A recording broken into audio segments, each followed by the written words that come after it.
Atenção para o toque de 10 segundos.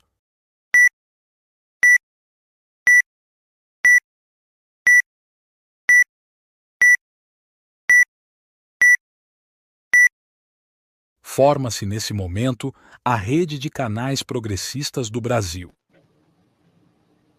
Boa noite, amigos. Hoje é sábado, 24 de fevereiro de 2024. São 18 horas. Você está na Rede de Canais Progressistas, neste momento formada por cerca de 30 canais. Eu vou ler cada um deles daqui a pouquinho. Eu sou o jornalista José Reinaldo Carvalho, editor internacional do portal Brasil 247 e da TV 247. Somos os seguintes canais que promovem esta super live: Geopolítica, Pão com Ovo, Chimarrão Marxista, Papo Vermelho, Mídia Livre, Caverna TV, Sebra Paz, Multipolar TV, Voz Trabalhadora, Arte da Guerra, Todos, Conexões de Notícias, Fala Leonel, Geoconexões, M65, Vozes Livres, PC TV, Atitude Polar, Iaras e Pagus, Rádio Com, Lofer Nunca Mais, Falando Geral, Pontuando, Universo Militar, Hoje no Marcelo Militar, Brasil Independente e Ágora na Política.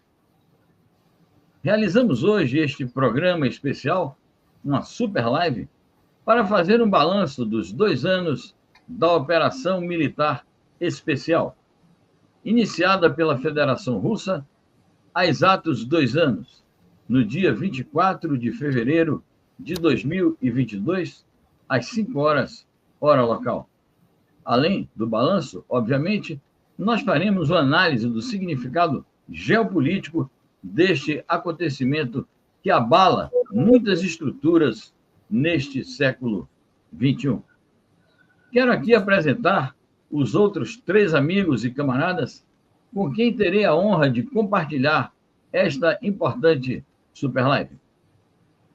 Primeiramente, o jornalista e editor Dilermando, veterano dirigente comunista, ex-editor do jornal A Classe Operária, que foi o histórico veículo de informação e opinião do Partido Comunista do Brasil, o PCdoB. O comandante Robson Farinazzo, da Reserva da Marinha do Brasil. E o professor Legiane Miran, sociólogo, escritor e analista internacional em vários canais de TV de streaming. Nos bastidores, contamos com o apoio da camarada e amiga Maria Luísa Nunes Moreira, que colocará na tela as mensagens dos nossos internautas. Estimamos que o nosso programa poderá durar até 2 horas e seguiremos o seguinte roteiro. Primeiramente, falará por até 20 minutos o camarada Dilermando Toni. Em seguida, como comentadores, falarão por até 10 minutos cada o comandante Farinazzo e o professor Legiane Miran.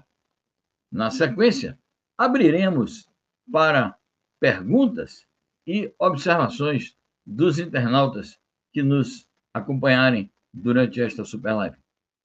Pedimos desde já que se inscrevam nos canais pelos quais esta super live está sendo transmitida. Se puderem, fiquem membros, curtam e compartilhem esta transmissão para ampliar a sua abrangência. Nós vamos então discutir sobre estes temas palpitantes da geopolítica ligados à Operação Militar Especial Russa na Ucrânia. São muitas as razões que acarretaram o surgimento deste conflito, o qual se insere nas contradições geopolíticas, no quadro da emergência do mundo multipolar, fenômeno incontornável que marca o atual período histórico. As potências imperialistas ocidentais além de subestimar e mesmo negar as razões de segurança da Rússia, desenvolveram políticas que elas próprias ameaçavam existencialmente o gigante eurasiático. Essas potências fomentaram, por exemplo, a rebelião que foi conhecida historicamente como a rebelião do Euromaidan, que resultou na derrubada do então governo ucraniano em fevereiro de 2014. É por isso que se diz que a chamada guerra na Ucrânia rigorosamente não começou em 24 de fevereiro de 2022. Começou em fevereiro de 2014, quando ocorreu o golpe ou a contra-revolução do Euromaidan. Esta contra-revolução e este golpe resultaram também no início do massacre contra as populações de etnia russa na região então ucraniana do Donbass. O governo, então instalado, pró-imperialista da Ucrânia, estimulado pelas potências imperialistas ocidentais, rasgou os acordos de Minsk, pelos quais se tentava pacificar a situação no Donbass. É preciso lembrar que as populações daquela região se levantaram numa legítima luta armada contra o massacre de que eram vítimas. Além disso, meus amigos, eu quero lembrar que a ofensiva, a expansão militar da Organização do Tratado do Atlântico Norte, a OTAN, processo que se iniciou logo após a derrocada da União Soviética, logo após a extinção do socialismo na União Soviética e a extinção da própria União Soviética, esta expansão continuada da OTAN representou uma ameaça existencial à segurança da Rússia e, sendo ameaça existencial, uma ameaça à própria existência da Rússia como um país unido e forte. Mas eu quero destacar, para passar a palavra para os companheiros que vão dissertar sobre o significado desta operação militar especial e o seu enquadramento no ambiente geopolítico atual, eu quero ressaltar que, ao longo destes 2 anos, e isto, eu vou dizer, é mesmo motivo de um debate, a Rússia conquistou importantes vitórias militares e políticas. Pode-se dizer mesmo, a Rússia venceu esta batalha. A Rússia praticamente já encerrou esse conflito, porque libertou as regiões do Donetsk, Lugansk, Kherson e Zaporizhia, que formam ali a região do Donbass. Incorporou essas regiões ao seu território após a realização de plebiscitos e manteve a Crimeia como parte integrante do seu território, a despeito da intensa campanha política que fizeram as potências ocidentais e a própria Ucrânia para que a Crimeia voltasse à soberania estatal da Ucrânia. É preciso destacar que, desde o desencadeamento da operação militar especial, as potências ocidentais fizeram de tudo para derrotar a Rússia.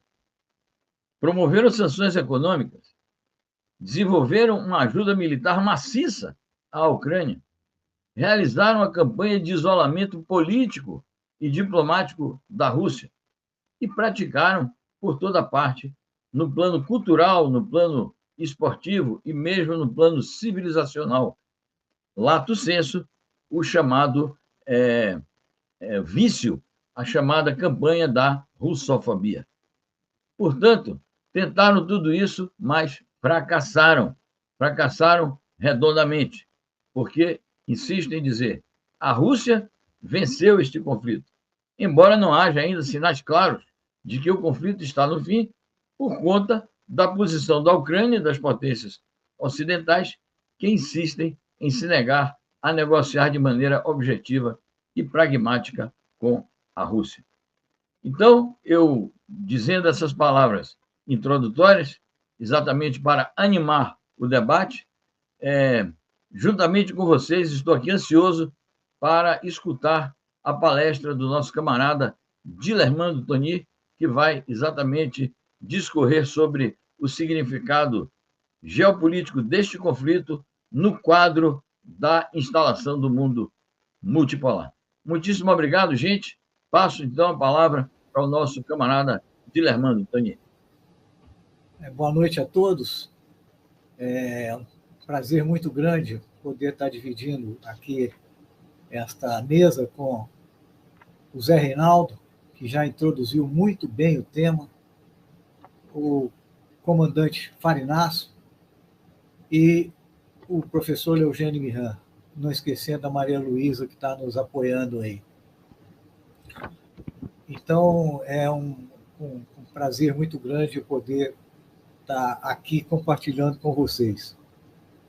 Eu acho que, a fim de dar um balanço, quando se completam 2 anos do conflito, é necessário que a gente olhe quais foram os objetivos, em primeiro lugar, quais foram os objetivos traçados pelas partes beligerantes para a gente chegar, vendo o seu desenvolvimento, procurar tirar algumas conclusões.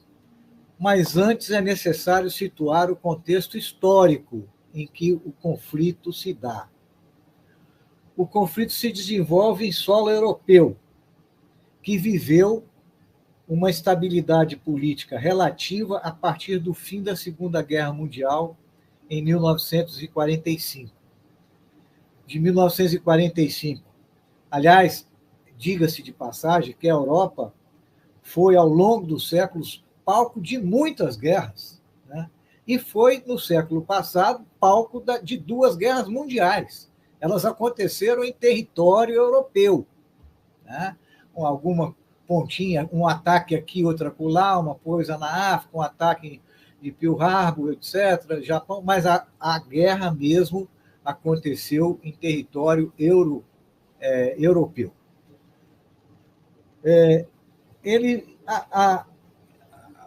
A Europa, então, viveu um período de relativa estabilidade a partir de 1945 até 1991. 1991, a União Soviética veio a fracassar e, assim, findava a chamada ordem bipolar e iniciava-se a ordem unipolar, hegemonizada pelo imperialismo dos Estados Unidos. Então, nesse período de relativa estabilidade, nós vivíamos uma ordem bipolar, Estados Unidos e União Soviética, os 2 grandes polos mundiais. E após 1991, com a queda da União Soviética, passamos a viver uma ordem unipolar hegemonizada pelos Estados Unidos. Naquela ocasião, ou seja, em 1991, se deu um processo conflituoso de divisão dos países e de um controle do Ocidente sobre o leste europeu, de reunificação do mercado mundial único. Nós, então, tínhamos 2 mercados, Comecon e o mercado ocidental, e passamos a ter um mercado mundial único, caracterizado como globalização, né? A União Soviética perdeu território e população, assim como a Iugoslávia. Para e passo com a expansão do capitalismo para leste, nós tivemos a expansão da OTAN. Para e passo. A expansão do capitalismo foi por ali entrando, investimentos e tal, dividindo o país, e deu-se a expansão da OTAN. Poderíamos caracterizar ainda como uma ofensiva do Ocidente sobre o leste, em política, militar e econômica. Para o imperialismo, essa situação só se completaria com o domínio total sobre a Federação Russa, que então sobreveio à União Soviética, a Federação Russa. Seria preciso derrotar a Rússia, contê-la, desgastá-la, isolá-la, focando economicamente para dividir o país e dominar totalmente a Rússia. Aí é que entra a Ucrânia. Aí é que entra a Ucrânia na jogada. Como é que a Ucrânia entra? Com o golpe de Estado, Zé Reinaldo já se referiu a isso aí. Mais tarde, com a eleição de Zelensky, o regime assume, isso é importante, uma característica, uma feição antirrussa e neonazista. Neonazista, né? Partidos, sindicatos, oposição em geral, são perseguidos. Os símbolos soviéticos são demolidos, né? Os símbolos nazistas são erigidos, né? Surgem os batalhões paramilitares, batalhões especiais, como tipo o batalhão de Azov, né? E a língua russa é proibida, né? E coloca-se na Constituição do país a decisão de aderir à OTAN, na Constituição. Gradualmente, a princípio, e depois aos saltos, essa situação desfavorável, né, aquela situação da Europa que eu descrevia, começou a mudar. Isso acontecia antes do conflito também. A Rússia se recuperou economicamente e desenvolvia relações muito volumosas comerciais com a Europa. Por volta de 2017, seu complexo industrial e militar já estava recomposto e a Rússia passou a dominar a tecnologia dos mísseis hipersônicos. De forma que, ao lado dos enormes avanços econômicos e tecnológicos da China, em torno de 2020 para 2021, a transição de um mundo unipolar, ao qual nós nos referimos, para um mundo multipolar já havia se dado. O mundo multipolar já havia nascido, dava os seus primeiros passos. O reconhecimento dessa situação se deu 20 dias antes da deflagração do conflito, num comunicado histórico, documento histórico, que é o comunicado conjunto da China e da Rússia, de 4 de fevereiro de 2022. Lá elas se reconhecem como potências, né, e falam que a situação atual é marcada por fenômenos, o primeiro dos quais é a multipolaridade. Está lá na declaração. Concretamente, o objetivo, então, do Ocidente coletivo, Estados Unidos à cabeça, para atingir os objetivos, deveria conter a Rússia, derrotar a Rússia, seriam necessárias duas coisas, né? Fortalecer e ampliar a OTAN e derrotar o povo do Donbás, porque o Donbás, como o Zé Reinaldo falou, ele se interpõe entre a Rússia e o Ocidente, entre a Rússia e a Ucrânia, e fica exatamente na fronteira, né?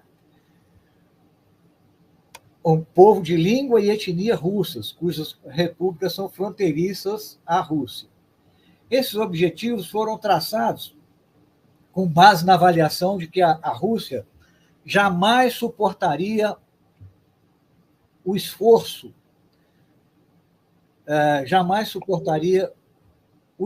de todo o Ocidente. Muito dinheiro, armas modernas, voluntários, mercenários chamados voluntários, ao exército ucraniano, tido então como um dos mais aguerridos do mundo. Essa era a fama. Ao lado das sanções, incluídos os ativos russos que foram congelados, eles achavam que poderiam derrotar a Rússia, que a Rússia seria inevitavelmente derrotada. Esse foi o plano que eles traçaram. Essa foi a avaliação que eles fizeram. E, por isso, estimularam a guerra a partir de 2014, para chegar a uma situação como essa. O objetivo da Rússia, qual era? Garantir a segurança do país, que estava ameaçado.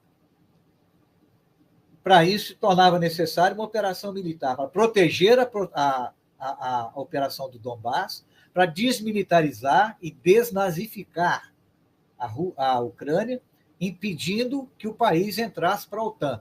Esses eram os objetivos do Ocidente, eram os objetivos da Rússia ao conflagrar o Ocidente. A Rússia partia de uma avaliação completamente diferente da correlação de forças. O Ocidente achava que derrotaria a Rússia. E a Rússia achava que a situação havia mudado, que havia um mundo multipolar, que já havia se comprovado na Síria que os Estados Unidos não poderiam fazer mais o que queriam no mundo. Então, a Rússia resolveu se defender desta maneira. Como é que se desenrolaram os acontecimentos? O Ocidente já enviou para lá 250 bilhões de dólares em dinheiro. Sendo desses 250 bilhões, os Estados Unidos são os maiores colaboradores. E não só enviaram, como eles planejam em loco e dirigem em loco, né, as operações do exército ucraniano. Como é que se desenrolaram as coisas? A Ucrânia perdeu já 700 mil homens, entre mortos, feridos e desaparecidos.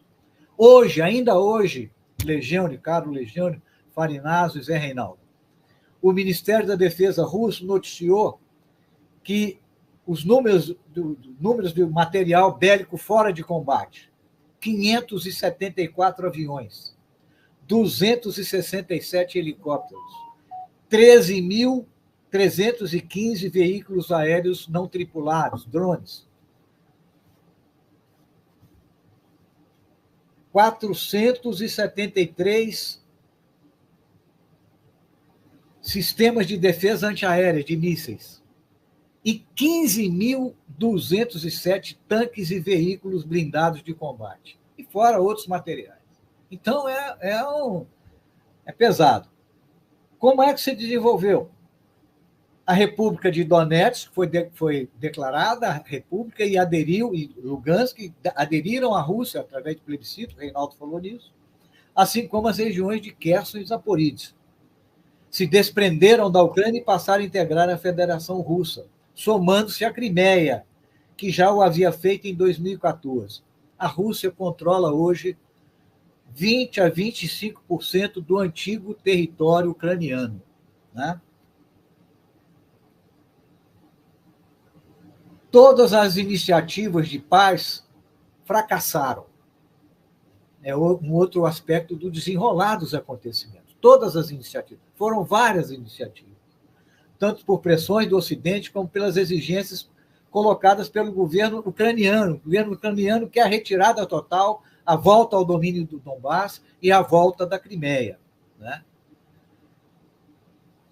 Do ponto de vista militar, o que se pode dar de balanço? A contraofensiva planejada e dirigida pela OTAN e Estados Unidos fracassou inteiramente. As Forças Armadas russas tiveram tempo para preparar um sistema defensivo muito eficiente e composto de vários estágios de defesa, né, que foi apenas arranhado, nunca rompido, mesmo considerando-se a grande extensão do fronte. Mais de 1.000 quilômetros do fronte. Agora é o exército russo que tem a iniciativa. A iniciativa não está mais na mão a iniciativa passou para o exército russo. A última vitória, há poucos dias, de Avdiivka, considerada uma cidade estratégica, uma localidade estratégica, de onde eram feitos vários bombardeios ao território russo. A mídia ocidental, é importante isso, que durante meses a fio falou que a Ucrânia ganharia a guerra, passa a reconhecer a derrota e dizer que a Rússia está fortalecida. Isso é o que diz a revista The Economist deste final de semana agora. Deste final de semana. A Rússia está fortalecida. As forças ucranianas recuam atabalhoadamente e sofrem grandes baixas. Enfrentam dificuldade enorme para repor forças. Inclusive, aventam trazer imigrantes ucranianos que foram para o exterior, trazer de volta para jogar na máquina de moer carne. Inclusive, dificuldades para mobilizar mercenários. Voltam-se agora contra objetivos civis. Estão bombardeando áreas civis, prédios habitacionais e assim sucessivamente, né? Depositam esperanças ainda no envio dos F-16, que não se sabe quando chegarão. Cresce a falta de unidade no comando ucraniano. Tivemos a mudança recente do comandante das tropas. É cada dia mais difícil o Ocidente manter o apoio tal como vinha fazendo. nós estamos próximos às eleições presidenciais dos Estados Unidos. Isso também passa a ser uma dificuldade. O exército russo passou a ser considerado o mais forte do mundo, na prática. Isso é o que considera a publicação US News and World Report, levando em consideração 93 quesitos. Hoje, a Rússia tem uma grande indústria de armamentos, funcionando a todo vapor. Comenta-se que a armada russa está 100% nuclearizada, né? A Rússia, dizem também que está preparada para neutralizar satélites. Era bom que o comandante nos desse uma luz sobre esses assuntos. E os testes práticos com os mísseis hipersônicos foram altamente positivos. Grandes avanços na chamada guerra eletrônica. Do ponto de vista econômico, já vou caminhando para o final, do ponto de vista econômico, o objetivo que era de sufocar a Rússia através de 18 mil sanções, 18 mil, não deu certo, fracassou. Depois de uma abalo inicial, a Rússia sofreu uma abalo inicial, né? O PIB russo voltou a crescer e é hoje o segundo maior PIB da Europa. Alternativas foram construídas para substituir os fortes laços que até então mantinha com a Europa, particularmente com a Alemanha, laços comerciais. Grandes acordos foram estabelecidos com a China socialista, com o Irã, com a Índia, entre vários outros países. Então, a Rússia procurou alternativas e driblou, vamos dizer assim, driblou o que plano deles. E aconteceu um efeito reverso. Quem está em crise hoje é a Europa, está em recessão, né? A Alemanha, principal economia, está estagnada e o Bundesbank avalia que poderá entrar em recessão quando forem divulgados os resultados do primeiro trimestre do ano em curso. França e Reino Unido já em recessão. Além de tudo, a guerra se mostrou um mau negócio para a Europa. Fracassaram as tentativas de sufocar a Rússia. A economia ucraniana, por sua vez, está totalmente destruída.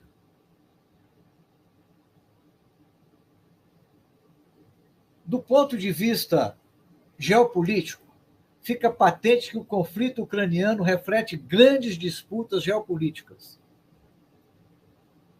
Os Estados Unidos já não podem tudo, em todo lugar e a qualquer momento. Nem mesmo se a eles se somam os outros países da OTAN.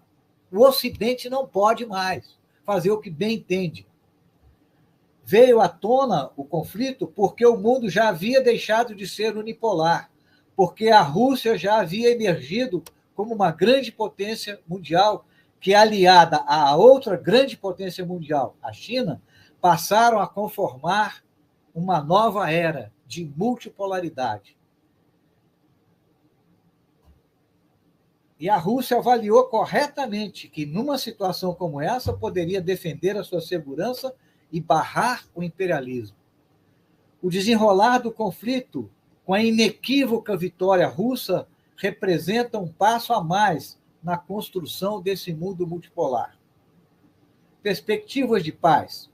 Apesar das declarações dos governos dos Estados Unidos, de vários países europeus, de que a guerra deve continuar, eu penso que a paz está mais próxima e não mais longe. É a minha avaliação. Posso estar errado. Por que isso? Porque você está mais perto, que é o sentimento do povo, do povos de todo o mundo, inclusive do povo russo, né? Porque você está mais perto de pôr um fim a esse governo neonazista de Zelensky, né? Você está mais perto de derrotar toda essa perspectiva, de afastar o perigo da OTAN, da Ucrânia passar a integrar os quadros, vamos dizer assim, os quadros da OTAN, né? Então, pela a vitória russa, ela aproxima as condições, cria melhores condições para a paz, né? Na medida em que uma Ucrânia desmilitarizada, desnazificada, né, sem OTAN, são as condições requisitadas, são requisitos para que se possa construir a paz naquela região, tão almejada por todo mundo.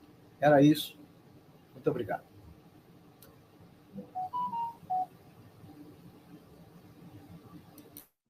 Muitíssimo obrigado, Dilermando, pela sua excelente fala. Na verdade, um grande insumo para uma discussão política de grande envergadura.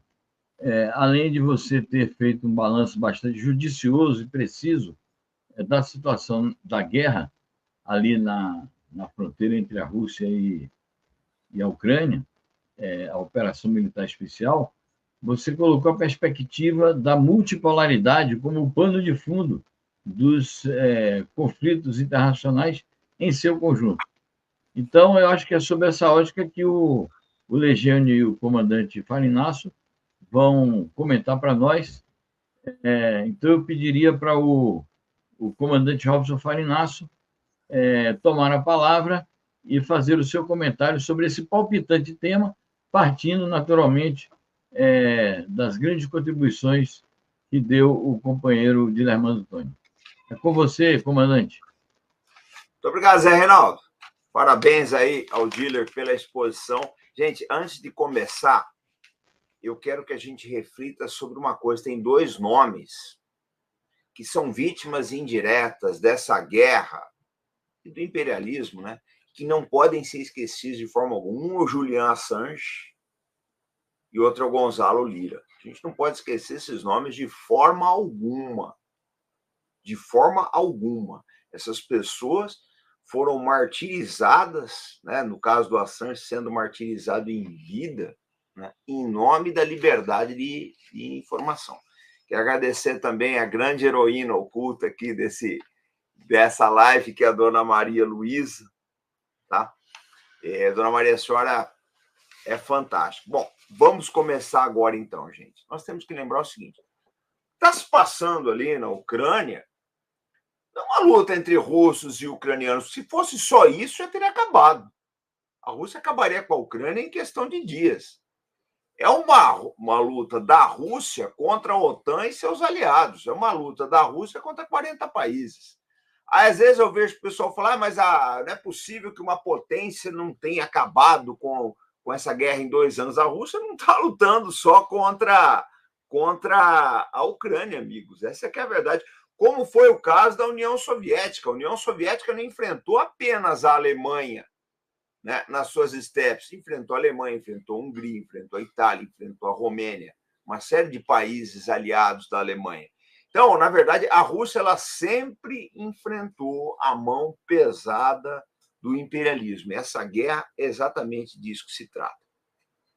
Eu vou ser bem breve, fazer minha exposição dentro dos 10 minutos, mas eu queria dizer o seguinte. Exatamente 2 anos atrás, no dia 26 de fevereiro de 2022, que era um sábado, fiz uma live aqui no canal Norte da Guerra, e eu falei isso aí, que era o último dia da ordem mundial americana. A unipolaridade acabava ali. E eu comparei a guerra da Ucrânia como se fosse a tomada de Constantinopla. Amigos, nós não estamos... Eu vou entrar no assunto do militar, mas nós não estamos... Vocês têm que conscientizar isso aqui. Não se trata apenas de uma mudança de ordem mundial, se trata de uma mudança de eixo econômico.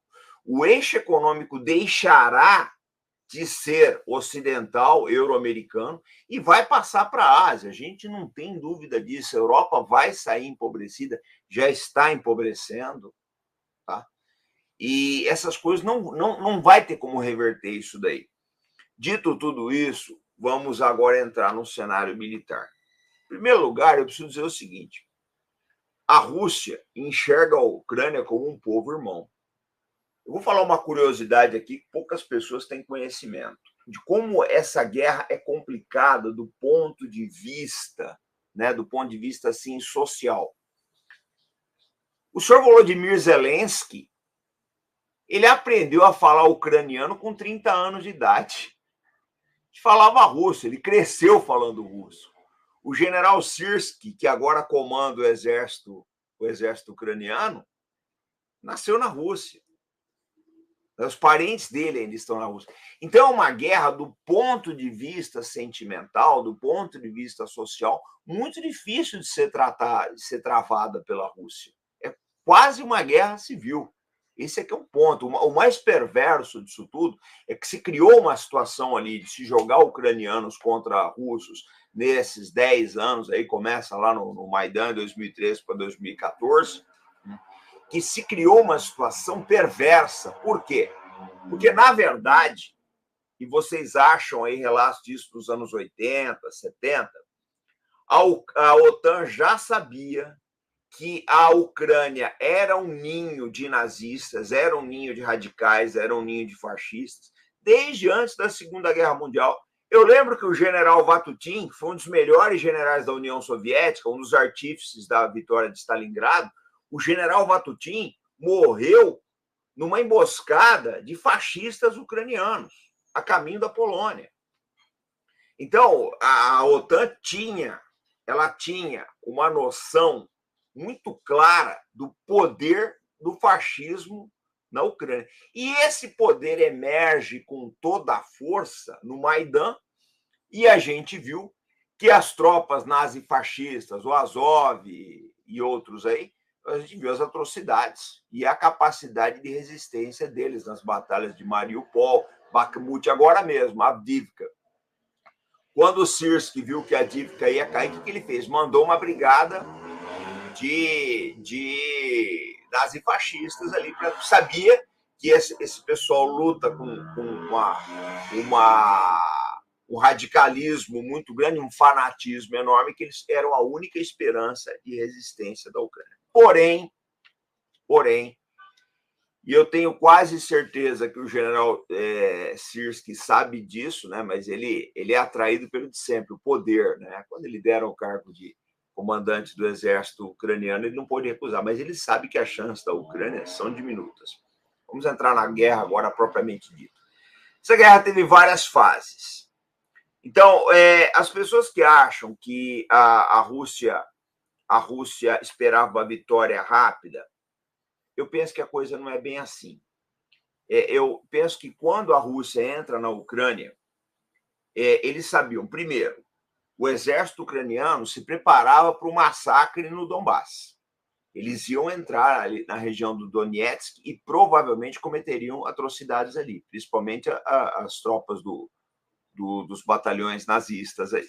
A Rússia não viu outra saída a não ser entrar ali para proteger essas populações. Essa é uma verdade. O mesmo argumento que a OTAN usou no Kosovo vale, o mesmo precedente Kosovo vale para o Donbass. A Rússia sabia que aquelas populações iam ser massacradas. Eles sabiam disso, tinham plena certeza. Então a Rússia não tinha outra saída. Só que eu acho que o que acontece é o seguinte: o avanço russo foi bastante rápido, a Ucrânia já estava para capitular. Todo mundo sabe da história de Istambul aí, que o Zelensky foi seduzido pelo seu Boris Johnson e outros aliados europeus aí, e se recusou a fazer a paz. Só que a Rússia já tinha, na minha opinião, um plano B naquela época, que era a desnazificação da Ucrânia. Por quê? E essa desnazificação, gente, ela vai mais longe. O pessoal que acha que a guerra vai acabar logo, eu acho meio complicado. Por quê? Porque a OTAN, nesses anos todos, ela forneceu armas, principalmente no último ano, armas de longo alcance para o exército ucraniano. Essas armas de longo alcance, elas selaram o destino da Ucrânia. Por que selaram o destino da Ucrânia? Porque essas armas, elas têm condições de atingir não apenas toda a população do Donbass, do Donetsk e do Lugansk ali, mas também a Rússia Ocidental, algumas cidades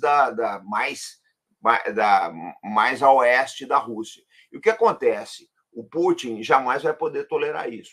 Eu penso que as operações militares ucranianas, elas não terão outra saída que se não chegar na margem oriental do Rio Dnieper, encostar no Rio Dnieper. Por quê? Para afastar essas armas de longo alcance que a OTAN irresponsavelmente forneceu à Ucrânia. Por que eu digo irresponsavelmente? Essas armas, elas são comparadas, na minha opinião, às bombas V2 dos alemães. Elas têm uma capacidade muito grande, né, de levar o terror às populações civis, de destruir instalações civis, mas elas não têm, de forma absoluta, a capacidade de alterar o quadro do campo de batalha. Quem duvida disso é só olhar para a Avdiivka, só olhar para a ofensiva ucraniana, só olhar para Robotyne e outras cidades. Essas armas, elas são simplesmente, meramente armas de terror, e elas vão selar o destino da Ucrânia. Eu penso que o plano inicial russo não era chegar no Dnipro. Eu penso que não era. Era desnazificar o exército ucraniano, trazer a paz ao Donbás e alguma segurança. Só que agora não tem como. É inevitável que a Rússia tenha que encostar na margem do Dnipro para fazer uma zona buffer, um bolsão de segurança para as populações do Donbás. Agora vamos falar de algumas características técnicas, né? Neutralização de satélites. A Rússia tem condições? Sim. Não só de destruição física de satélites, que é um recurso extremo, mas também da neutralização eletrônica dos mesmos. Os sistemas Kravjuska 4 da Rússia, muito provavelmente, interferem nos satélites a baixa altura do Elon Musk, do Starlink. Tanto que, quando esses satélites chegaram, todo mundo falava, porque o ocidental incorporou agora, né, a expressão game changer, divisor de águas, o alterador do jogo. Quando os satélites chegaram, agora vai mudar. Ora, gente, nos primeiros dias, e isso é comum a todo sistema de armas, nos primeiros dias, o sistema tem alta eficiência. Com o passar do tempo, o inimigo aprende aonde está ali os seus pontos fracos e a eficiência decai. Chega num ponto que ele perde a eficácia. A eficiência vai baixando e aquele sistema perde completamente a eficácia. Foi o que aconteceu com os satélites do Musk. Mas por que quase não se falou mais? Provavelmente houve interferência eletrônica na Rússia.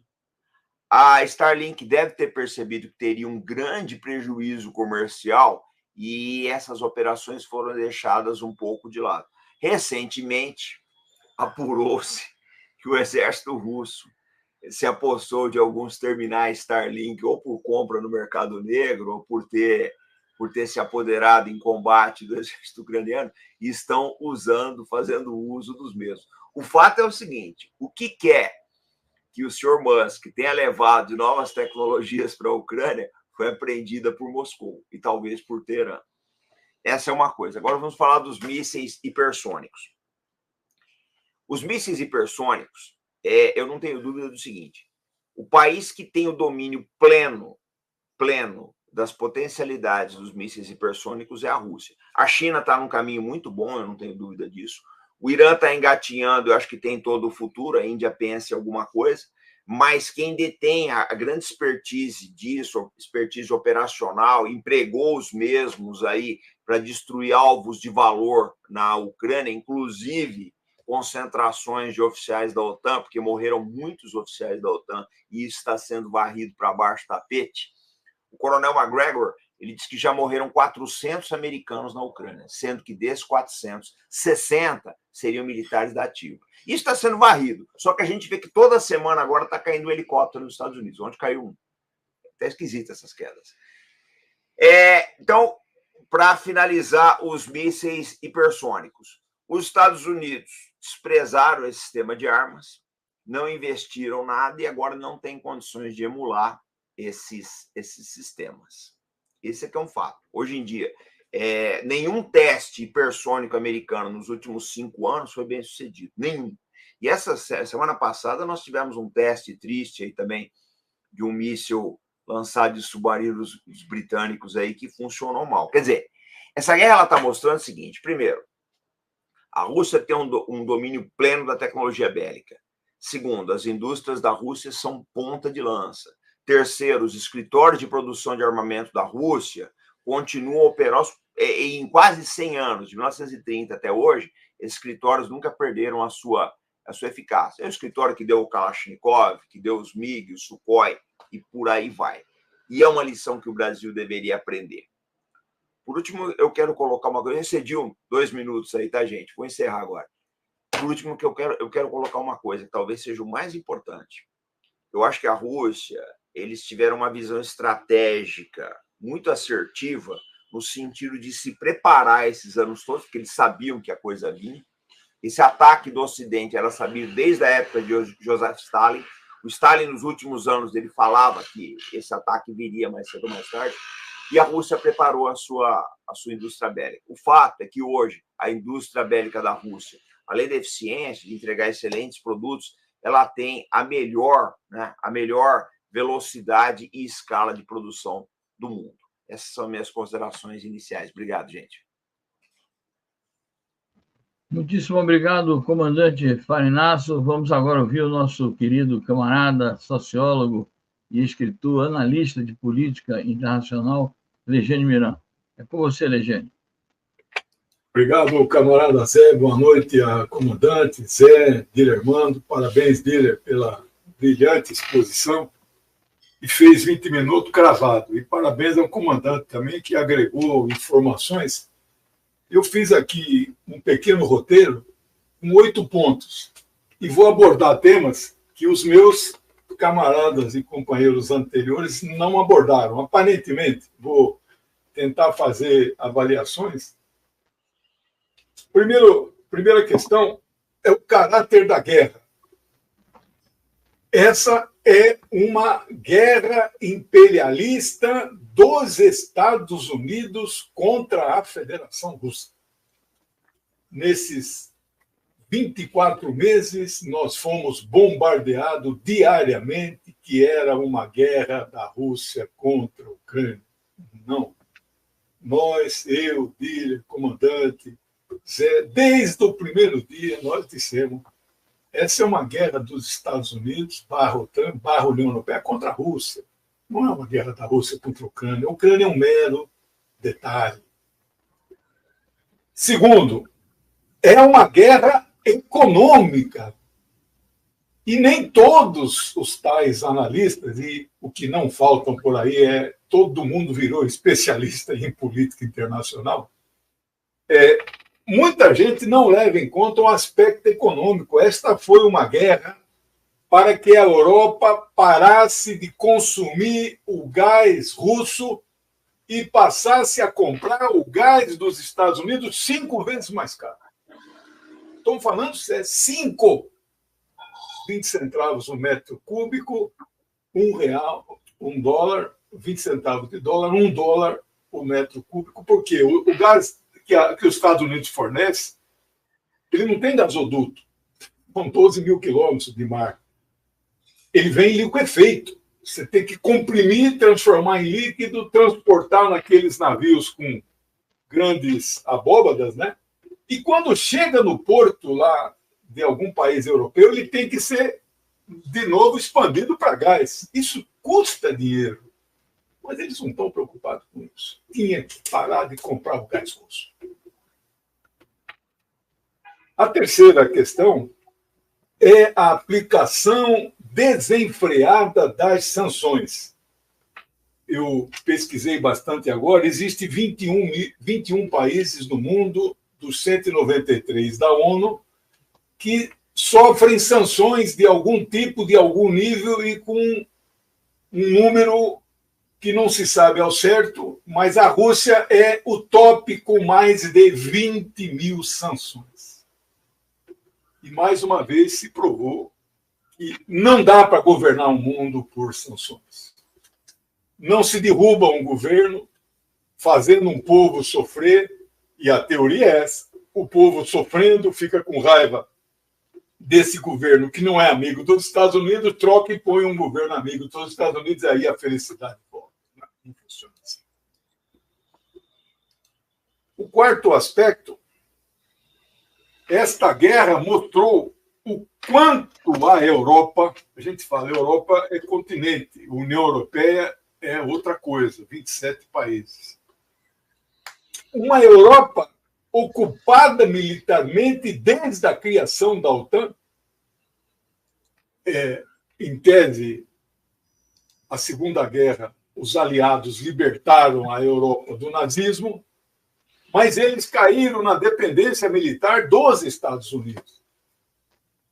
E essa Europa, dominada militarmente, agora se mostra lacaia, completamente submissa, sem vontade própria, fazendo cegamente aquilo que o Império ordena. Vocês lembram, quando criança, tinha aquela brincadeira, fazer tudo que o mestre mandar? Faremos, sim. Essa é a Europa hoje. Perdeu o pouco de autonomia que tinha quando criaram a moeda, quando se unificaram nessa, que é o último estágio de uma união, né? de uma união de países, é o último estágio. Tem Banco Central unificado, Parlamento unificado e moeda unificada.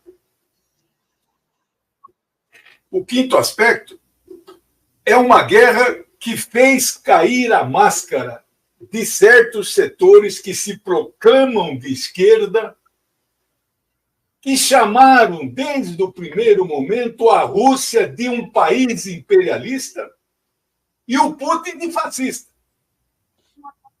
Vocês que estão aqui no debate e quem está nos ouvindo, já vamos chegar a 2.000 ao vivo, só neste link de transmissão, são 3 links igual esse, então nós devemos estar com 6, 7 mil ao vivo, né?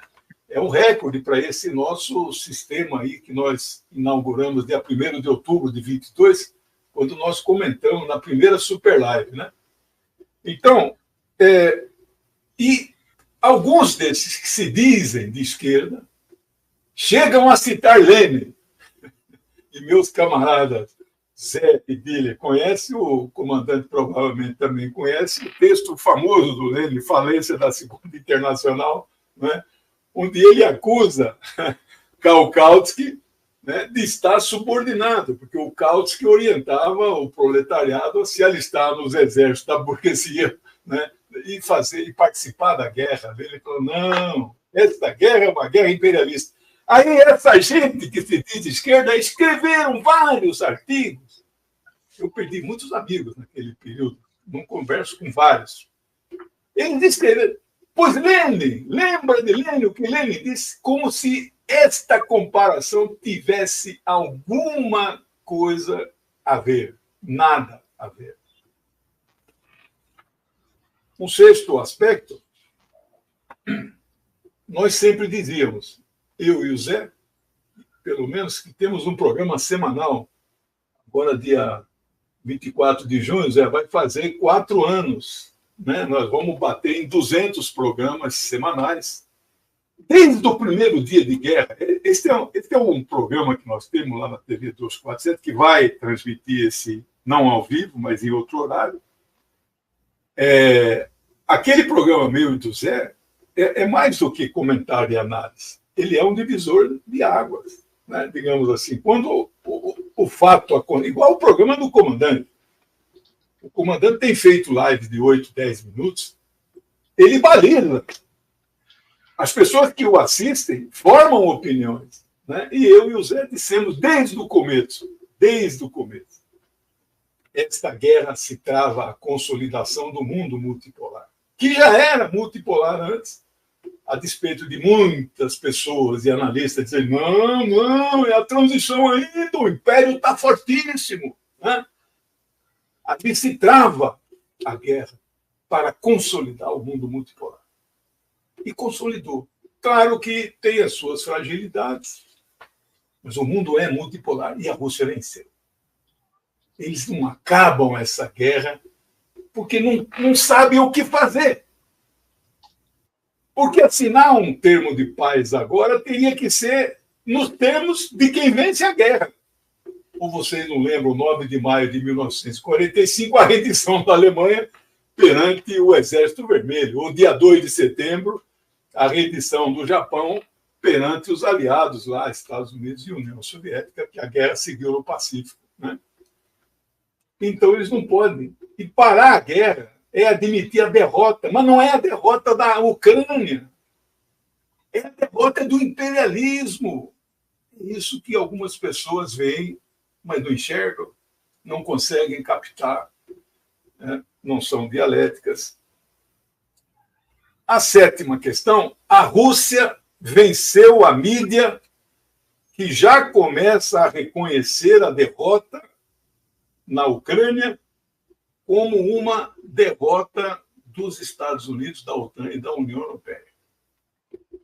Meus camaradas, amigos, companheiros, quem dependeu do noticiário das corporações midiáticas da burguesia internacional para se informar sobre este conflito militar, nestes 24 meses, quem só se informou por Globo News da vida, NBC, Fox, quem se informou por estes, está convicto, pelo menos estava até outro dia, de que a Ucrânia está dando uma surra na Rússia.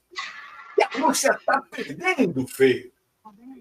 Eu quero dar para vocês aqui a manchete de ontem, na capa da Reuters. A Reuters é a agência de notícias mais antiga do mundo, meados do século XIX, e é 100% pró-imperialismo. Olhem esta manchete. Rússia não tem produção de munição necessária para a guerra na Ucrânia, dizem autoridades ocidentais.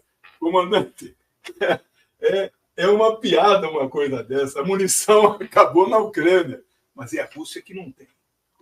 E olha esta manchete, neste momento, isso é de agora, do Stoltenberg, o secretário-geral civil da OTAN, que não manda nada, evidentemente.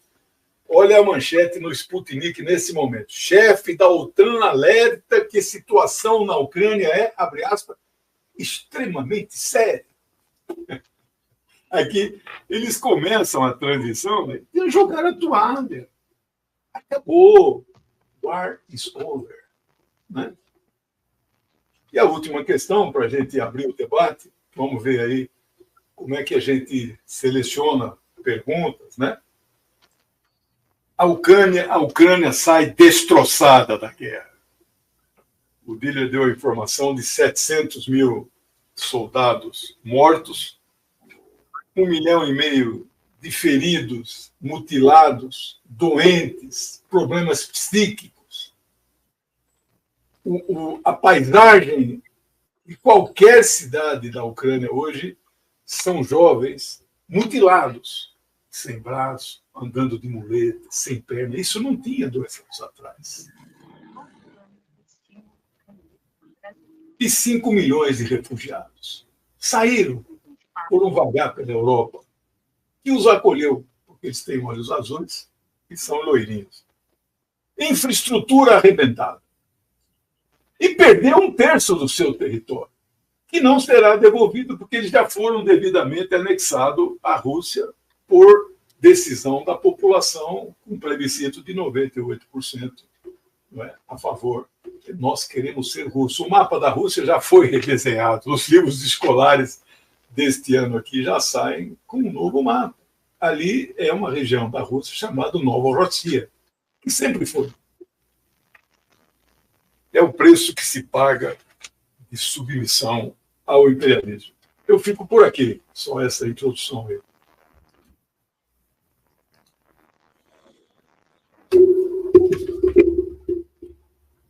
Olá. Terminou, Legênio? Houve uma paralisia aqui, mas tudo bem. Terminou, né? Terminou. Okay. Obrigado, Legênio. Parabéns pela sua belíssima intervenção. Completamos assim um painel bastante denso de opiniões, de informações, de análises por parte dos companheiros Guilherme Antônio, comandante Robson Farinazzo e companheiro Legênio Miranda. Eu consulto a nossa querida Maria Luísa sobre as perguntas do nosso público, comentários. Não sei se é o caso, Maria Luísa, de você aparecer aí na tela e dizer alguma coisa sobre isso, apresentar alguns comentários em destaque. Fica aí a seu critério, eu deixo você à vontade. Olá.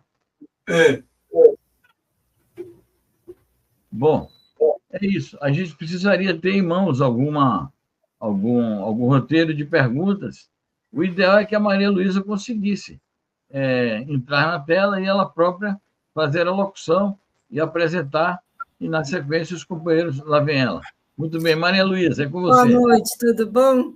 Seguinte, tem vários, são milhares de comentários, Arnaldo, milhares. E as perguntas realmente são tantas que se perderam aqui, mas a maioria é sobre realmente comentando, elogiando e pedindo mais informações sobre o que realmente está acontecendo agora. Então, as pessoas ficam ainda na dúvida e perguntam, mas a maioria aqui é excelente live, cumprimentando muito vocês, sabe? Pedindo aqui a... Bom, tem uma aqui agora do Danilo, professor Lejane. Ó, já saiu do ar, já saiu. Aqui, ó. A invisibilização do conflito na Ucrânia não tem relação direta com o genocídio imputado por Israel na Palestina? Então, eu vou fazer assim, gente, eu vou procurar aqui, enquanto o professor responde essa pergunta, eu vou procurar se tem mais perguntas no site. A Deni Ferreira pergunta, quando vai acabar essa guerra? Inclusive, já tem perguntas, eu vi aqui no site, perguntando se essa guerra realmente vai demorar mais 10 anos ou ela tem previsão de acabar. Como vocês devem ter aí uma bola de cristal, então o pessoal quer saber se vocês também vão dizer isso. Quando a guerra vai acabar, o Diller fala. Eu só vou falar rapidamente sobre o Danilo tá certo. A Ucrânia foi colocada em segundo ponto, mas ainda assim eles tentam aprovar 90 bilhões de dólares dos Estados Unidos e 50 bilhões de euros na Europa. Por uma guerra perdida. Pesquisas feitas nos últimos dias na Europa, em todos os 27 países, dão que apenas 10% dos entrevistados acham que a Ucrânia ainda tem chance de vencer a Rússia nessa guerra. Aí, então, esse cidadão médio da Europa, por que nós estamos jogando dinheiro numa guerra perdida? E a questão da Palestina virou o centro das atenções do mundo, e também na Palestina o Império está perdendo, junto com o seu maior aliado na região, que é o sionismo lá de Israel. Estão perdendo e perdendo feio, apesar de terem matado 30 mil civis palestinos. Nós sabemos, comandante especialista em questões militares, como é que a gente avalia se alguém ganhou ou perdeu uma guerra? Não é pelo número de mortes que impôs no adversário. No Vietnã, quantos morreram? 2 milhões de vietnamitas? E quem ganhou a guerra? Então você tem que olhar os objetivos fixados pelo exército ocupante, invasor. Ocupar Gaza inteiramente, destruir o Hamas, libertar os reféns. Nada disso aconteceu. Dois reféns eles libertaram sexta-feira retrasada, no mesmo dia que mataram 200 palestinos. Mas e os outros, professor? Os outros foram trocados por acordo. É diferente de serem libertados. E tem 136 ainda, que são prisioneiros de guerra. É isso, Diller. Você quer falar se a guerra vai acabar, não? De 2024, o vice-presidente e ministro do Desenvolvimento... Abre o microfone aí. Diller. Geraldo Alckmin, juntamente com o presidente da República. Eu gostaria de ouvir mais aí vocês, eu estou achando muito bom. Mas eu acho o seguinte, que quais são as perspectivas? Eu acho que há algumas novidades no panorama, né? Primeiro, que os Estados Unidos, não só os Estados Unidos, como alguns países da Europa, estão tendo dificuldade para manter aquele apoio total, aquela força total para a Ucrânia. Eu vejo com uma dificuldade crescente, né? São propostas que são rejeitadas no Senado, vai para a Câmara, e discute daqui, discute dali, tem que votar uma coisa de emergência. Isso em termos de apoio financeiro. Em termos de fornecimento de armas, o comandante sabe bem disso, dizem que as notícias que se tem é que foi mandado tanta arma da Europa para lá que esgotou os estoques. Os estoques da OTAN ficaram esgotados. Não tem reposição em tempo suficiente para. Então, tem alguns fatores. O fortalecimento da Rússia, que é visto cada vez mais. A Rússia manteve, durante esse período todo de guerra, uma atividade diplomática muito intensa. Fez uma série chefiada pelo Lavrov, né, que é uma figura, está participando do G20, fez muitos encontros na Rússia, com países africanos, com países do Oriente Médio, recebendo chefes de Estado, encontro econômico no Fórum de São Petersburgo, né, antiga Leningrado, várias iniciativas, várias iniciativas diplomáticas, né? Então a Rússia não se isolou, não se deixou isolar, né? A evolução desse quadro, como é que vai ficar? Vamos pensar. A Ucrânia é capaz de suportar essa região ou vai se criar, como o comandante falou, uma área neutra, uma área né, que se divide e tal, e tanto afastado a possibilidade de mísseis de longo alcance para atingir território russo, na margem do Dnieper. Então, como é que vai evoluir isso aí? Porque a Ucrânia tem condições, com essas dificuldades, dificuldade de repor força humana, né? São muitos mortos. Os cemitérios da Ucrânia estão lotados, tem fotos de cemitério lá que são aterrorizadores. Fora de gente mutilada, cheio de gente mutilada. Então, eles têm condições de manter esse esquema por mais tempo? Ou então a OTAN vai interferir com tropas? Qual que é o caminho? O caminho é uma rendição ucraniana ou a escalada do conflito para uma terceira guerra, uma coisa assim, uma interferência da OTAN com a OTAN, interferência dos Estados Unidos diretamente, né? E outras nações interferindo diretamente, com todas as. Então, como é que é? Eu quero acreditar que a possibilidade principal seja buscar um tipo de acordo em que se afasta o Zelensky, né?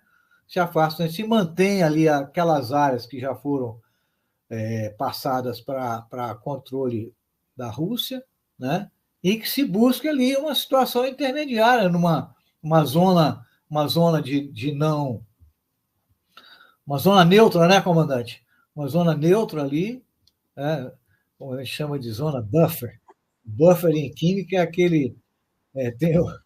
Israel tem a zona neutra dele em Golã e ninguém fala nada, né? Tem que lembrar disso. Para medir o pH, né? Tem os buffer neutros, os buffer alcalinos, o buffer neutro e o buffer ácido, né?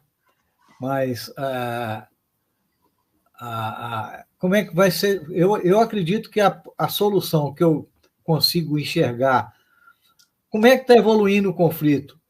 Companheiros, ouvintes, o que se diz hoje é que a Rússia tem uma vitória atrás da outra, é que o negócio desencadeou. É uma vitória atrás da outra. A contraofensiva acabou. Quem está na ofensiva quem tem a iniciativa dos combates é a Rússia. Entendeu?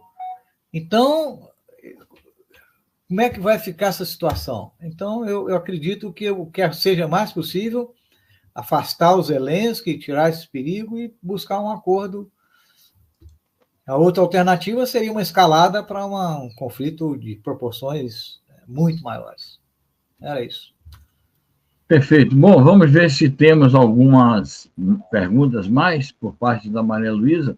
Eu pergunto, inclusive, Maria Luísa, se tem perguntas que venham dos coordenadores dos canais parceiros, aqueles todos que estão compartilhando conosco esta super live.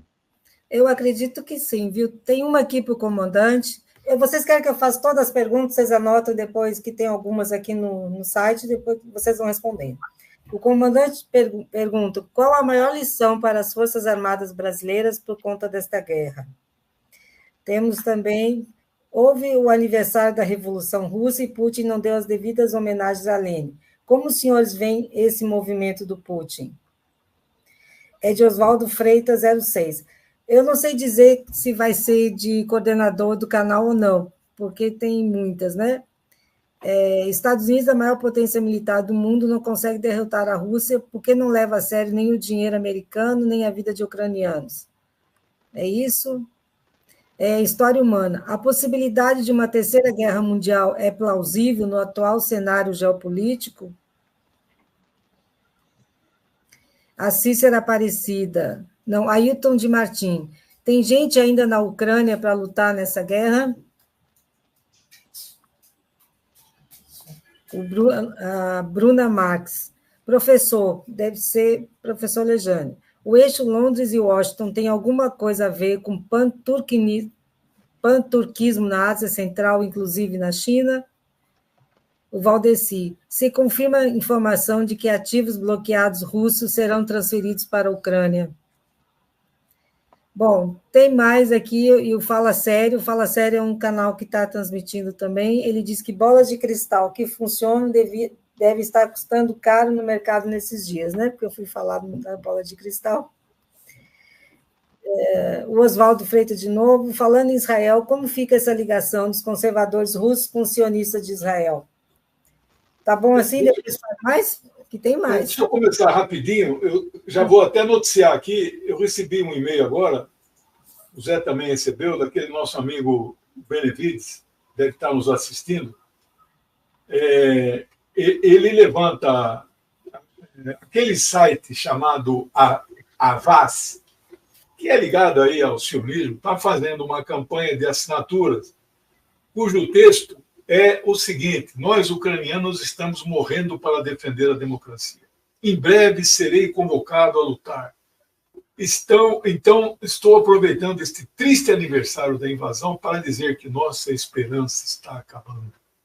Estamos cansados e aterrorizados. Conseguimos enfrentar a máquina de guerra do Putin, mas ele está prestes a vencer, destruindo completamente nossa economia. Por isso, é extremamente importante que as lideranças do G7 considerem usar os 300 bilhões de ativos dólares dos russos congelados pelo Banco Central para o futuro da Ucrânia. Elas estão se reunindo agora para discutir isso. Coloque o seu nome como apoiador desse projeto. Então, aí já tem um abaixo-assinado de massa para roubar, surrupiar o dinheiro da Rússia para reconstruir a Ucrânia. E é isso. Vamos ver as outras perguntas aí. Tem uma para o comandante também, né? Fala, comandante. Posso responder a primeira, então, aí? Claro, claro. Tá, primeiro eu quero mandar um abraço para a turma do Fala Sério Tietê, que está retransmitindo a gente aí, tá, gente? E dizer para o pessoal do Fala Sério que eles estão com o estúdio agora em São Paulo para entrevistar, né, os companheiros aí da Rede Canais Progressistas, entrevistar o professor Legene, Zé Reinaldo, Urbano. Eu acho que tudo isso é muito importante. Uma entrevista em estúdio sempre é reveladora. Eu acho, gente, que a maior lição para as Forças Armadas brasileiras nessa guerra, primeiro, são várias, né? Vou colocar as várias aqui, porque eu acho que isso não dá para deixar nada de lado. Em primeiro lugar, você tem que ter uma doutrina militar própria. A Ucrânia não tinha uma doutrina militar própria. Ela se valeu da doutrina militar da OTAN, foi empregada no Afeganistão, e que não funcionou lá. O Afeganistão foi um desastre. Essa que é a verdade. Tentou-se empregar a doutrina anti-Talibã contra os russos, só que vocês têm que lembrar uma coisa. O Talibã, ele tinha, no máximo, motocicletas ali. A arma mais pesada que o Talibã tinha era um RPG. Agora, você vai enfrentar a Rússia com essa doutrina, um país que tem a melhor artilharia da Europa desde 1942. É isso. Então, eu acho que é uma coisa. A gente tem que desenvolver uma doutrina militar própria. Essa é a primeira coisa. Segunda coisa que eu acho muito importante: o Brasil precisa ter uma indústria de defesa robusta. A Ucrânia tinha, em 2013, 245 fábricas de armamento e trabalhando em simbiose com a Rússia. Essa é que é a verdade. Um dos motivos do golpe do Maidan, do golpe de Estado do Maidan, foi criar uma cisão entre a indústria de defesa da Ucrânia e a indústria de defesa da Rússia. E conseguiu. Aí vem aquela onda neoliberal, né, na Ucrânia. E o que essa onda neoliberal fez? Acabou com essas indústrias de defesa. O resultado está aí. E a terceira lição que a gente deveria aprender no Brasil foi o seguinte. Em 1991, quando acaba a União Soviética, a Ucrânia tinha cerca de 3.000 ogivas nucleares. Ela se desfez do seu arsenal nuclear. Essa que é a verdade. E armas nucleares, gente, eu sou um pacifista por natureza, mas eu não sou bobo. Armas nucleares são garantia de soberania. Então, essas são as 3 lições que eu acho que a gente deveria aprender, mas eu só quero fazer só um adendo aqui muito importante sobre um assunto. O problema das sanções. Isso tem que ser lembrado. Gente, o pessoal fala que as sanções são para provocar uma revolta popular. Não é. O objetivo das sanções é atingir a elite local, que é quem controla o país. Por quê? Porque quando você sanciona um país, a elite local que tem seus fundos na Suíça, Nova York, em Londres, ela sente no bolso. Então, o maior problema que o Putin enfrentou dentro da Rússia no começo da guerra foi justamente a luta contra as elites locais, que são os grandes prejudicados pelas sanções. A gente precisa investigar mais isso, a relação que existe entre elites e sanções. Então, essa é a minha intervenção aí. Vou passar e devolver a bola para o Zé Reinaldo. Muito bem. Queria ver se o Diller teria algum comentário a fazer. Eu quero avisar os companheiros que estão aqui compartilhando a live que aqui nos comentários internos, no chat privado, que todos têm acesso, foram colocadas algumas perguntas. Eu proponho que o Diller procure responder baseado nessa última rodada, sobre a qual o comandante Farinácio e o Lejane se pronunciaram, e depois a gente poderia tentar, são 7, vai caminhando para 7h20, organizar uma rodada final de entre 5 e 10 minutos, em que cada um pudesse fazer uma espécie de síntese do conjunto das perguntas apresentadas. É com você, Diller. Eu só pediria que se a Maria Luísa pudesse repetir a segunda pergunta que ela falou ali. Maria Luísa, seria muito difícil para você localizar a segunda pergunta? Você lembra mais ou menos o que foi? É uma dirigida ao comandante Farinácio, logo depois teve outra. Depois, tá. Deixa eu procurar aqui. Sobre o fim da guerra. A guerra acabou? Isso eu já falei. Se foi logo depois sobre... Tem essa aqui. Ultimamente, os membros da OTAN estão assinando acordos de segurança com a Ucrânia. O caso da Itália não é essa, né? Isso não. É uma estratégia para justificar uma invasão? Não. Se a Rússia está lutando contra o nazismo na Ucrânia, foi a outra.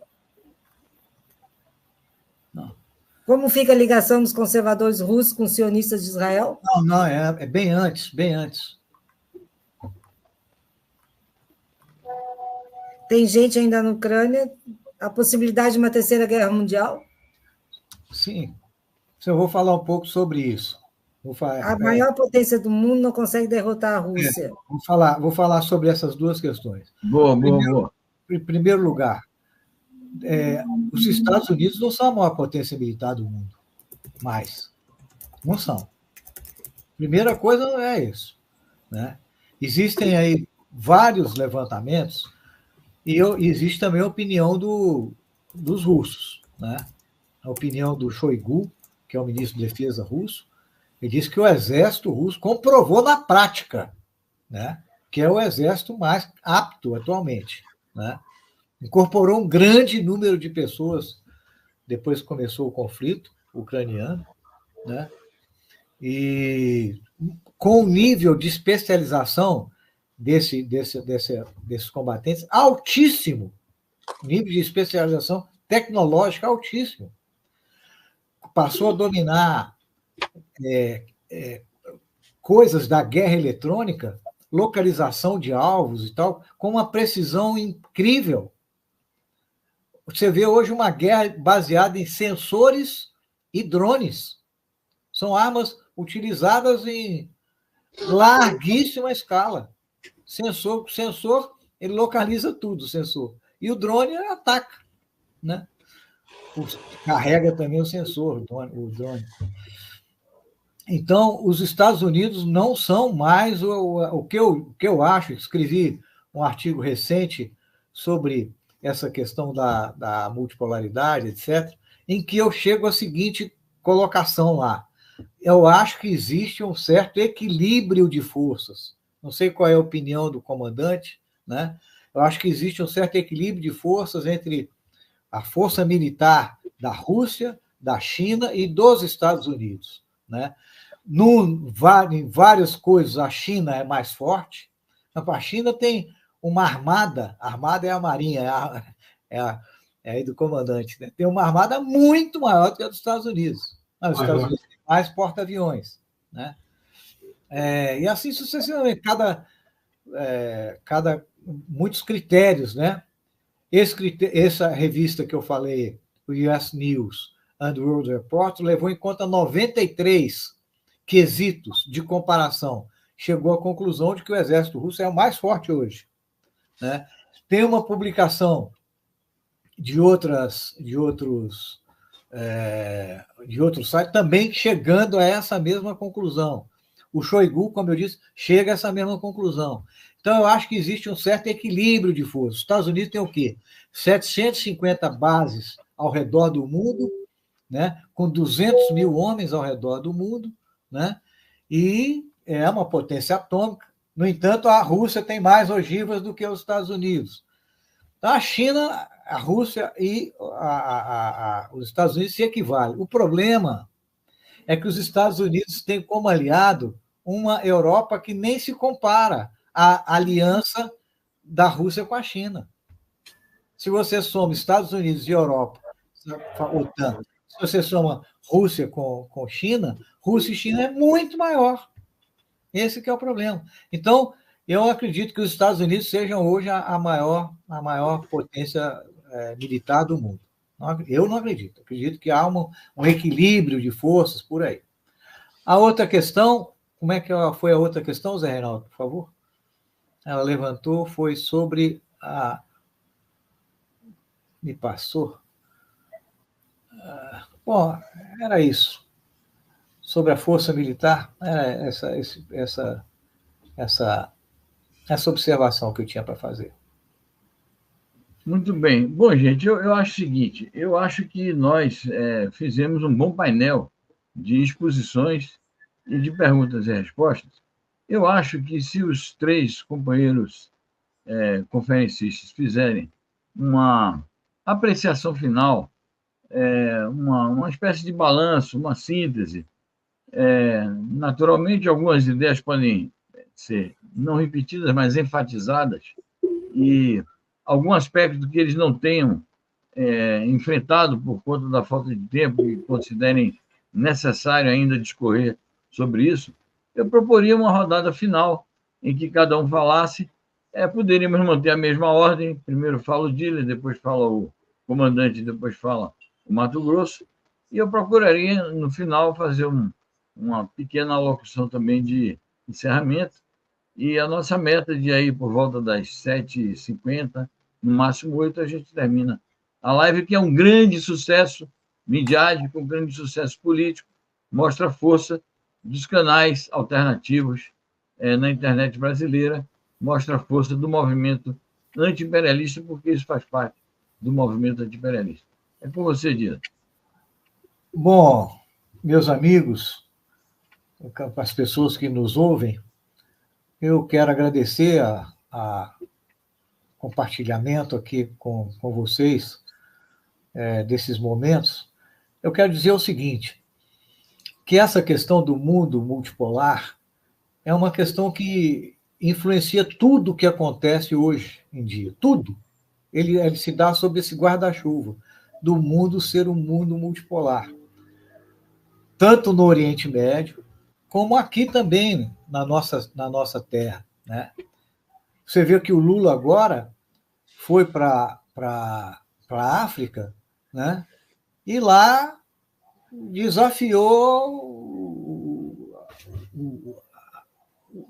o senso comum, né? Teve o apoio de um monte de gente. Isso é um mundo multipolar. Só foi possível o Lula ter esse apoio porque mudou a situação. Se fosse uma situação de total submissão do mundo ao imperialismo americano, mundo unipolar, mesmo um mundo em transição, que não se sabe direito o que é e tal, mas isso mostra que as condições para a gente lutar são mais favoráveis hoje em dia, né? Eu falei aqui, não sei se vocês repararam, que houve um momento em que o Ocidente prevaleceu sobre o leste, fez uma grande ofensiva, mas hoje há uma situação oposta. Quem está na defensiva é o Ocidente. É o Ocidente que procura conter a China e a Rússia, que procura conter o Irã, que procura conter a Índia, que procura conter o Brasil. Entendeu? Então, eu acho que a situação que prevalece hoje no mundo, ela nos é mais favorável. Nós que lutamos pela soberania, pela democracia e pelo socialismo, né? Nós lutamos hoje em condições mais favoráveis para que essa luta seja vitoriosa, porque existe um equilíbrio maior de força, que não quer dizer que a situação tenha se distensionado. Não quer dizer. A situação vai se tensionando. Eu me lembrei aqui, Reinaldo, sobre a companheira perguntou sobre o negócio da Terceira Guerra, né?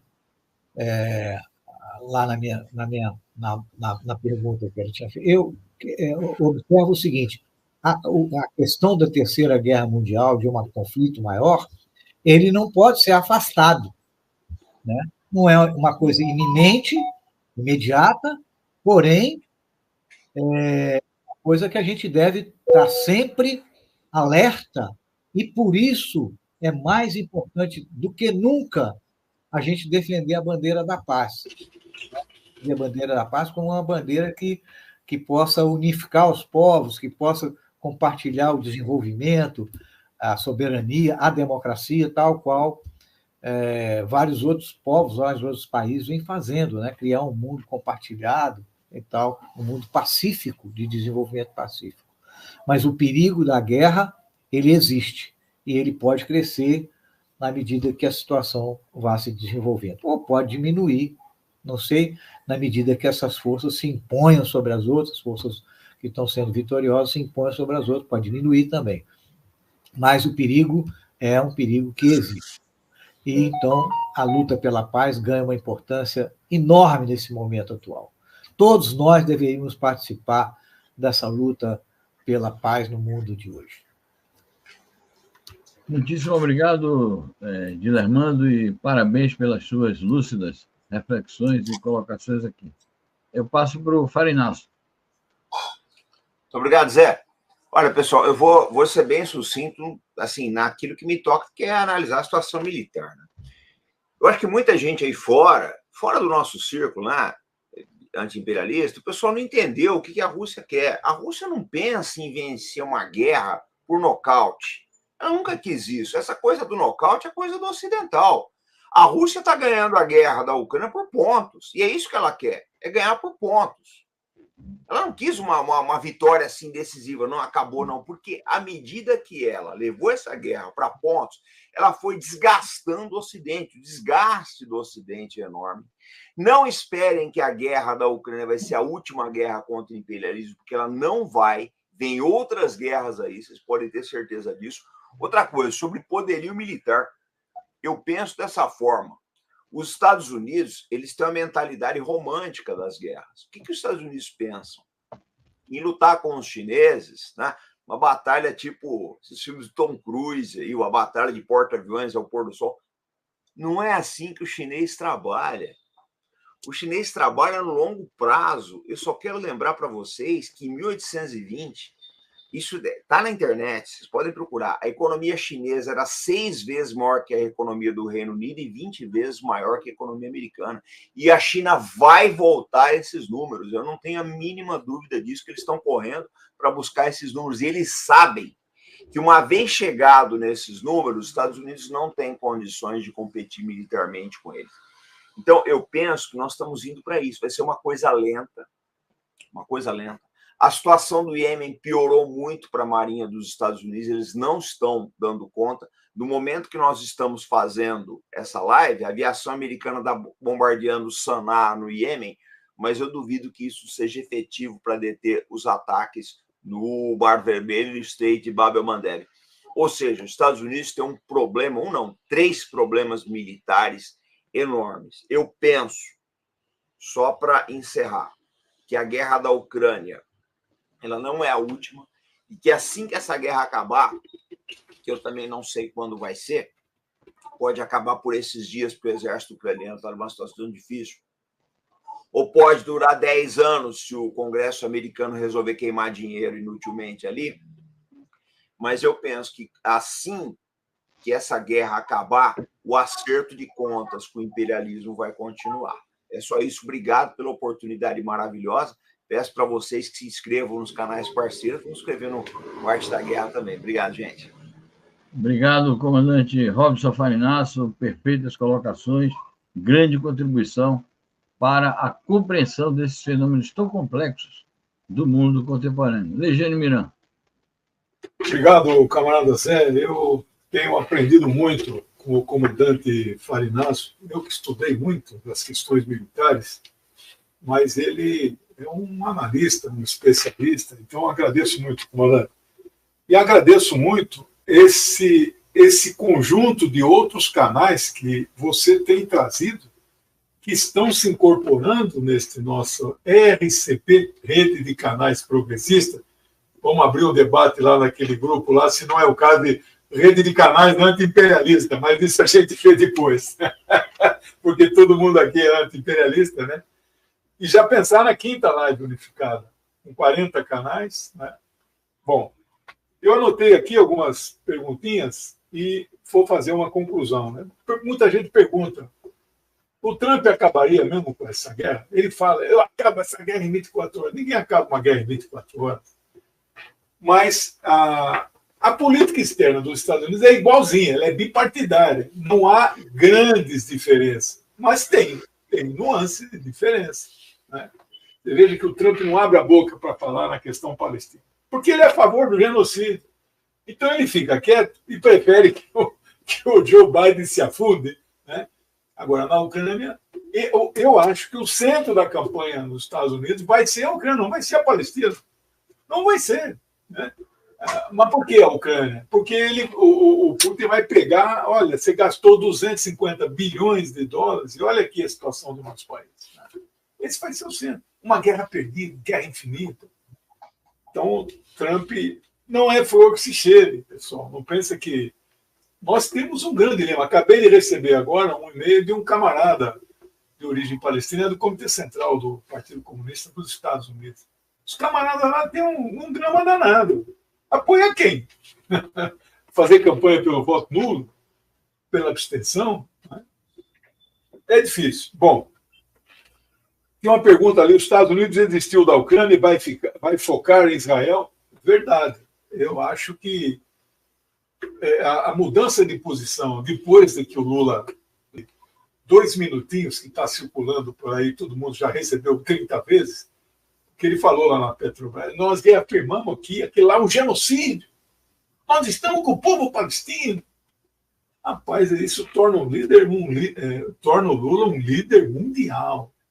E deixa todos os países imperialistas... Não houve ninguém que falou contra o que ele comentou.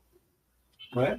Ao contrário, mudaram de posições muitos países. A Europa mudou de posição, está defendendo o cessar-fogo. Os Estados Unidos estão defendendo o cessar-fogo. Então, Hoje o centro vai ser resolver o problema da Palestina, que agora está todo mundo falando, vamos criar 2 estados. Israel veta isso. Então você veja o tamanho do impasse que as coisas vão estar lá. Mas e a Ucrânia? Vai ser abandonada? Vai acabar? Vão tomar o dinheiro da Rússia? Como é que é? O Zelensky continua? Isso aí, eles não estão dando essa prioridade. A prioridade agora é a Palestina. E a última questão, alguém perguntou sobre a sabotagem dos dutos. Todo mundo sabe que os Estados Unidos explodiram os 2 dutos para não chegar ao gás. Porque a prioridade ali era econômica, era fazer a Europa parar de comprar o gás, mas ninguém percebeu isso. Não é que ninguém percebeu. A mídia corporativa não coloca isso dessa maneira clara, como eu, Zé e o comandante, faz 2 anos estamos falando nisso, mas nossa abrangência é limitada. Né? Mas a vida mostra quem é que tem a razão. Né? Vai aparecer os detalhes da sabotagem, como está aparecendo. Conclusão. Minhas conclusões, que eu tenho certeza que é dos outros 3 camaradas. O mundo é multipolar, quer alguns queiram, quer não queiram. Essa é uma realidade. Segundo, os Estados Unidos são um império decadente. E no caso da Ucrânia, perderam a guerra. Não foi a Ucrânia que perdeu a guerra. E a última questão, com a vitória da Rússia, quem ganha não é só o mundo multipolar, mas quem ganha é este bloco intergovernamental chamado BRICS, que já dobrou de tamanho de 5 para 10 e até o final deste ano, na próxima reunião de cúpula lá na Rússia, ele deve dobrar de novo, é que nem célula, né? 2, 4, 8, 16, vai ter fila, tem 30 pedidos de adesão ao BRICS, eles vão selecionar 10, eu acho.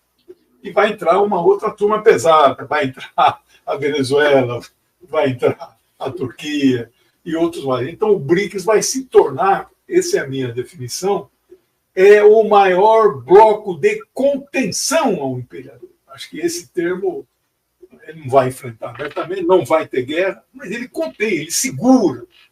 E o dólar afundando cada vez mais. Olha, pessoal, parabéns para todos nós aí. A 4ª live deu 27, 30 canais, a 5ª vai ter 40 canais. Nós vamos atingir em 48 horas 100 mil com essa live. Na próxima, nós vamos atingir 200 mil. Então, parabéns a todo mundo. Agradeço aí ao Zé que ancorou, né, ao comandante que o canal dele está retransmitindo. Tem lá 50 mil ao vivo. Né? Ali é um canal em massa. Né? E o Diller, pela exposição que o Diller fez, o Diller é um quadro antigo, teórico, orgulho aí dos comunistas. Não é brasileiro, no Brasil. Obrigado por tudo, pessoal. Obrigado, Zé. Grande abraço, gente. Obrigado, Legênio. Bom, gente, estamos chegando ao final dessa super live, que foi uma grande realização. Eu parabenizo todos os canais que compartilharam e desejo realmente que esse tenha sido mais um momento em uma caminhada de afirmação desses canais como veículos importantes de um movimento anti-imperialista na mídia. Então, a gente faz votos de que isso prossiga. Quero parabenizar o Dilermando pela palestra que fez, introdutória do assunto, dissertou de maneira excelente, e os comentários dos companheiros Farinácio e Legênio Miran. O público muito atuante aqui, muito participativo, e nos ajudou bastante. Nós não conseguimos reverberar todas as perguntas, todos os comentários, por razões compreensíveis, razões mesmo de ordem prática. Para finalizar, eu queria, concordando com tudo que foi dito, eu queria destacar isso, que, de fato, a guerra que está em curso, as guerras atuais e o conflito na Ucrânia, essas guerras não são as primeiras, nem serão as últimas do atual momento histórico. Quando a gente fala em mundo multipolar, que é uma realidade realmente existente e incontornável e, na minha opinião, irrevogável, quando a gente fala disso, a gente não se refere a que os problemas do mundo se estabilizam, que a situação do mundo se equilibre automaticamente e que se instale de maneira também já absoluta a condição final para a paz mundial. Ao contrário, o mundo multipolar é fruto de conflitos e ele pode engendrar novos conflitos.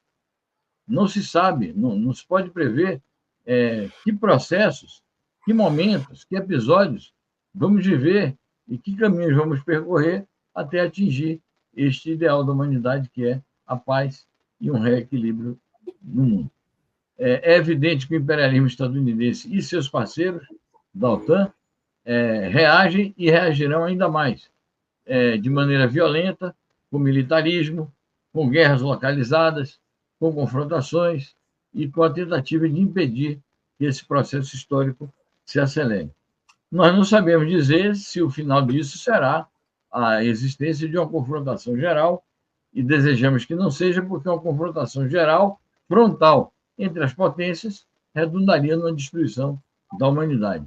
Então, é preciso sempre atuar de maneira positiva, no sentido de, mantendo a luta anti-imperialista, manter também a capacidade de conduzir a luta de maneira a impedir que a humanidade viva uma tragédia.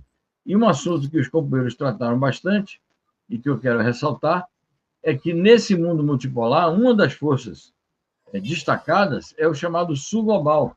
E dentro do Sul Global, aqueles países com mais capacidade política, com mais força, com mais poder real, com mais população, com mais economia, com mais capacidade militar, que são os países chamados emergentes, que estão no BRICS, e, por razões as mais diversas, objetivas e subjetivas, esse conjunto de países hoje acaba sendo liderado pela China, porque é um país socialista e um país que tem grande peso exatamente na transformação desse mundo. De maneira que essa emergência do mundo, do Sul Global no mundo multipolar é algo importante, porque esses países do Sul Global acabam formando um polo do mundo multipolar, notadamente a existência do BRICS. E, dentro disso, é preciso sempre ressaltar o indispensável papel do Brasil e a luta para que o Brasil continue sob orientação progressista e que essa orientação progressista continue sendo exercida por um líder como o presidente Lula e contando com a frente que o apoia, notadamente os partidos de esquerda, os partidos progressistas, que fazem parte da coalizão de governo, porque isto eleva o nível da nossa luta. Você contar com lideranças hoje, como é o Lula, como é o Xi Jinping, como é o Vladimir Putin e outras lideranças importantes do mundo, isso conta muito, isso pesa muito na subjetividade dos povos. Obviamente que a gente não quer a guerra, a gente quer a paz.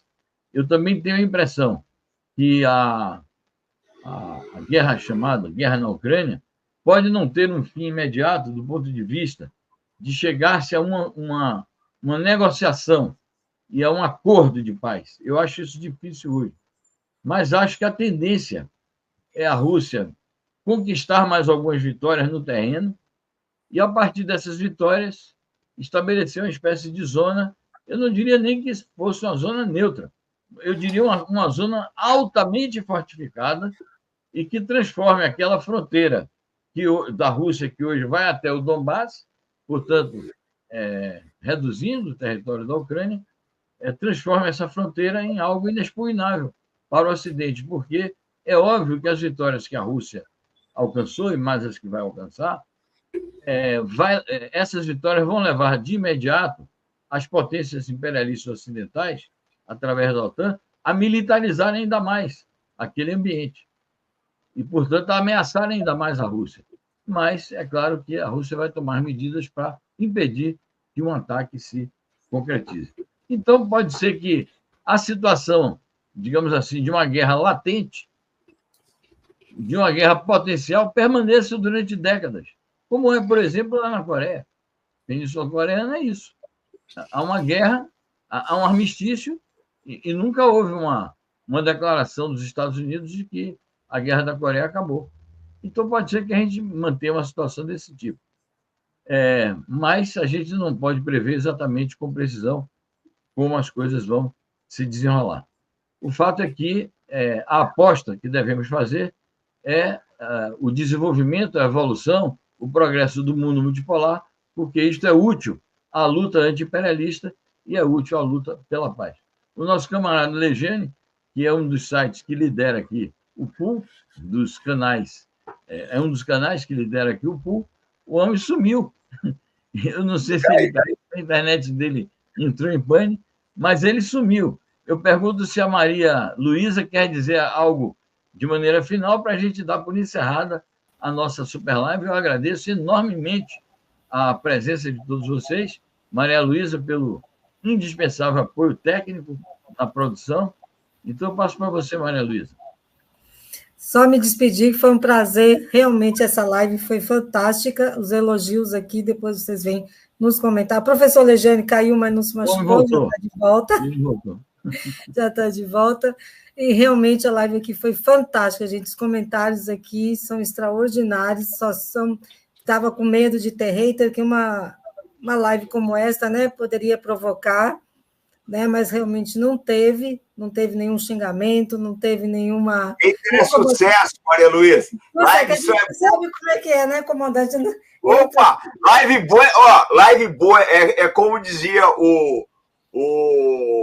aquele menino lá, esqueci o nome, o Carlos Imperial, só a vaia consagra o artista. Só a vaia... Quando não, tem gente, está pegando fogo. Mas aqui também, mas não precisamos, não, porque quando o pessoal entra aqui, esses haters que entram aqui, xingam muito, muito, comandante. Aí eu não gosto de xingamento. A gente, se fosse uma discussão dentro da democracia, seria bom. Mas estão pedindo para lembrar, não esqueçam que amanhã o Inominável está planejando fazer um grande ato na Paulista. Nós precisamos nos contrapor, ou indo para a rua, ou indo para as redes, né, protegendo a nossa democracia, protegendo Lula, que todo mundo deve ter visto hoje que Lula foi vítima de um atentado. Estão tentando amenizar, mas o carro tentou entrar onde ele estava, né? Foi abordado, mas houve uma tentativa. Então, nós temos que ficar sempre atentos, porque a extrema-direita não está brincando. Ela quer realmente eliminar Lula. Então, foi um prazer estar aqui com vocês. Eu me despeço, agradeço mais uma vez e até a próxima, que com certeza será um sucesso como essa. Obrigado, Maria Luísa. Bom, gente, vamos por encerrar a nossa live. Um forte abraço e até a próxima. Bom final de semana. Tchau, camarada. Desface, neste momento, a rede de canais progressistas do Brasil.